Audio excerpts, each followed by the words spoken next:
విషయం బిఎల్ఆర్ గెలిచాడు, BLR brothers గెలిచారు, వాళ్ళ కార్యక్రమాలన్నీ ఆపేశారు అని చెదురు మొదలు సంఘటనలు, చెదురు పనికి మాల మాటలు పెట్టి వాట్సాప్ గ్రూప్లలో పెడతారు. అరే బాబు, పెట్టే ముందు ఒకసారి ఆలోచించాలా మీరు? బిఎల్ఆర్ ఎలక్షన్లో ఓటింగ్ ముందు 3 రోజుల ముందు వాళ్ళ అమ్మగారు కాలం చేసిండ్రు. వాళ్ళ అమ్మగారు కాలం చేస్తే అది చితికి నిప్పి పెట్టింది కూడా బిఎల్ఆరే. కనీసం వాళ్ళ ఇంట్లో మంచి చేసుకోవడానికైనా ఒక 6 నెలలు సంవత్సరం పడుతుంది అనే జ్ఞానం లేకుండా, అనేది ఆలోచించకుండా వాళ్ళు ఇష్టం వచ్చినట్టు వాట్సాప్లో పెడతారు. ఏ కార్యక్రమాన్నైనా బిఎల్ఆర్ మొదలు పెట్టారంటే దానికి ఎప్పుడు ఎక్కడ వెనకడిగేసేది ఉండదు. అతి త్వరలోనే మన కార్యక్రమాలన్నీ ఆ ఈశ్వరు సాక్షిగా చెప్తున్నాను నేను. ఎవరైనా సరే దీనికి ఎక్కువ తక్కువ మాట్లాడితే మాత్రం సమాధానం చెప్పాల్సింది మనమే. ఎందుకంటే నా అమ్మగారు కాలం చేసింది కాబట్టి వేద పండితులను అడిగి, ఏంటి బాబు ఈ కార్యక్రమాలు ఈశ్వర బంధం కావచ్చు, శ్రీ శ్రీనివాస కళ్యాణ మహోత్సవం కావచ్చు, మరి చేయొచ్చు అంటే, బాబు నీ ఇంట్లో శుభకార్యం జరగట్లేదు కదా, నువ్వు కూడా వాళ్ళకి చేయటం బాగోదు, అది కూడా నీ ఇల్లు లెక్కనే భావించి, అక్కడ ఉన్నది కూడా నీ చెల్లెళ్ళకే భావించి నువ్వు ఈ కార్యక్రమాలు చేస్తున్నావు కాబట్టి దయచేసి ఎవరు ఏమనుకున్నా ఎన్ని చేసినా కానీ నీ ఇంట్లో ఎలా శుభం కలుగుతుందో ఆ ఇంట్లో కూడా అదే శుభం ఉండాలనే ఉద్దేశంతో నువ్వు తీసుకున్న ఈ నిర్ణయానికి కంపల్సరిగా ఆ దేవుడు ఆశీస్సులు ఉంటే ఎవరు ఎన్ని అనుకున్నా కానీ దీన్ని కొన్నాళ్ళు ఆపడం మంచిదని ఆ వేద పండితులు ఆ బ్రాహ్మణులు చెప్పినారు కాబట్టి ఆపినాం తప్ప ఎవరికో భయపడు లేదా మనం గెలిచి దాటేసిపోతున్నానే కాదు. 5 సంవత్సరాలు ఉంటాం, 3 నెలలు కాదు ఉండేది, 5 సంవత్సరాలు ఉంటాం మనం. నువ్వు నా గల్లా పట్టుకునే అడగచ్చు, అన్నా ఏందన్నా ఈ కార్యక్రమాలు ఆపారని అంటే అది కేవలం నా తల్లికి పెడుతున్న కార్యక్రమాలు కాబట్టి ఆపా తప్ప వేరే ఉద్దేశం లేదు. అతి త్వరలో ఎలక్షన్ కూడా అయిపోయిన డేట్ ప్రకటిస్తా, మళ్ళీ అన్ని కార్యక్రమాలు స్టార్ట్ అయితే ఒకవేళ బిఎల్ఆర్ గెలిచాడు ఆపారని అంటున్నారు కదా, మీరు ఏమైనా పెడుతున్నారు ఎక్కడన్నా? మీరు ఎక్కడన్నా పెడుతున్నారో చెప్పండి. ఎందుకంటే నేను ఆ దేవుని సాక్షి మాట్లాడుతున్నాను. నేను నన్ను ప్రశ్నించే ముందు, నన్ను విమర్శించే ముందు నువ్వు చేసి విమర్శించు, పద్ధతి కూడా. కానీ నువ్వు చేయకుండానే, ఏమి చేయకుండానే బిఎల్ఆర్ కాలం గడిచిపోయింది, ఆయన వెళ్ళిపోతున్నాడు, ఆయన గెలిచాడు కాబట్టి పట్టించుకోలేదనే వార్తలు తిప్పి కొట్టాల్సిన బాధ్యత ప్రతి ఒక్క కాంగ్రెస్ కార్యకర్తకి, ప్రతి ఒక్క బిఎల్ఆర్ జరుగుతుందని ఆ దేవుని సాక్ష్యం మీ అందరినీ వేడుకుంటున్నాను నేను.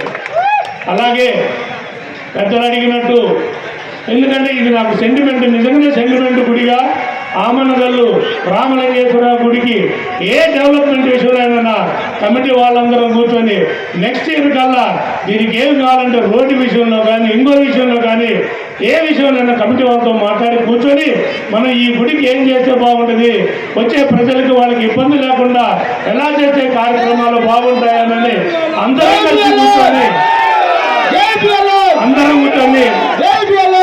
అందరూ కూర్చొని పరిశీలించి పరీక్షించి దీనికి ఏం కావాలన్నా చేస్తానని నేను మనస్ఫూర్తిగా మాటిస్తూ, అలాగే మాజీ సర్పంచ్ గారు అడిగినట్టు వాస్తవానికి ఈ సంవత్సరమే ఇక్కడ ప్రభ కట్టిద్దాం అనుకున్నాం.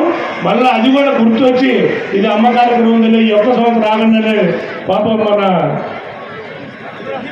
సందీప్ కానీ సర్పంచ్ గారు కానీ మన చైర్మన్ గారు కానీ వీళ్ళందరూ అడిగారు, లక్ష్మారెడ్డి మేము ఎన్నో కార్యక్రమాలు చేస్తున్నాం అన్న, నీ చేయి కూడా దీంట్లో ఉండాలంటే బ్రదర్స్ ఈ ఒక్క సంవత్సరం ఆగండి అని నేనే చెప్పిన వాళ్ళకి. ఈ ఒక్కతో నెక్స్ట్ ఇయర్ వాళ్ళు కోరుకున్నట్టుగానే ఇక్కడ కంపల్సరిగా ప్రభ కట్టిస్తానని దాంతో పాటు మనం చేసే సోషల్ యాక్టివిటీస్లో కానీ మిగతా విషయాలలో కానీ అన్నిటికీ పూర్తి సహాయ సహకారం అందిస్తా. అలాగే గ్రామ డెవలప్మెంట్ విషయంలో కూడా మీ అందరికీ చేదోడు వాదోడుకుంటా. మొన్న సందీప్ కూడా వచ్చి ఊళ్ళో నీళ్ళ ప్రాబ్లం ఉన్నా కానీ ఎమ్మటి ఆర్డబ్ల్యూసీలో ఫోన్ చేసి ఆమనగల్లో నీళ్ళ ప్రాబ్లం ఉండకూడదంటే ఎమ్మటి క్లియర్ చేసిరా లేదా? అట్లాగే మిగతా గ్రామాలలో కూడా చేయిస్తాం. ఎవరు తొందరపడద్దు, ఏ విషయాన్నైనా క్షుణ్ణంగా పరిశీలించి ఆ ఊళ్ళో ఏ సమస్యలు ఉన్నాయో నిదానంగా మనకు 4 సంవత్సరాల టైం ఉంది కాబట్టి ఒక్కొక్క సంవత్సరం ఒక్కొక్క కార్యక్రమం చేసుకుంటూ ప్రతి ఒక్క ఊళ్ళో బిఎల్ఆర్ బ్రాండ్ కాంగ్రెస్ బ్రాండ్ పడే విధంగా పనిచేస్తానని ఎవరు ఎక్కడైనా ఏ టైంలో నాకు ఫోన్ చేసినా నా నెంబర్ టోల్ నెంబరు ప్రతి ఒక్క అక్క చెల్లెకి తెలుసు, ప్రతి ఒక్క అన్నదమ్ములు తెలుసు.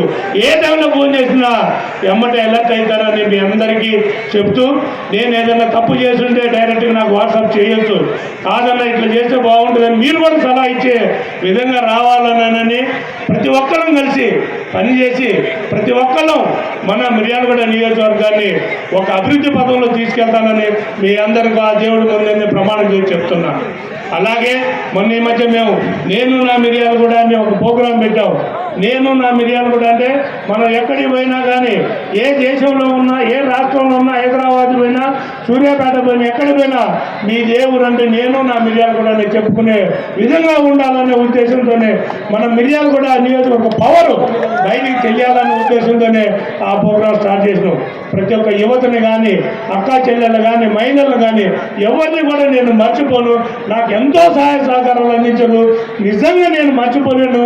నా తమ్ముళ్ళు నిజంగా నా యువత బ్యాచ్ మటుకు యువత చెల్లెళ్ళు కానీ యువత కానీ నాకు పూర్తి సహాయ సహకారాన్ని నిజంగా నన్ను మైపరిమించే విధంగా చేసింది. కాబట్టి ప్రతి ఒక్కరికి మనస్ఫూర్తిగా ధన్యవాదాలు తెలుపుతూ, మన ఈ భీమవరం సూర్యాపేట రోడ్డు కూడా అతి త్వరలో ఉన్న పెండింగ్ కూడా క్లియర్ చేపిస్తానని ధన్యవాదాలు తెలుపుతున్నాను.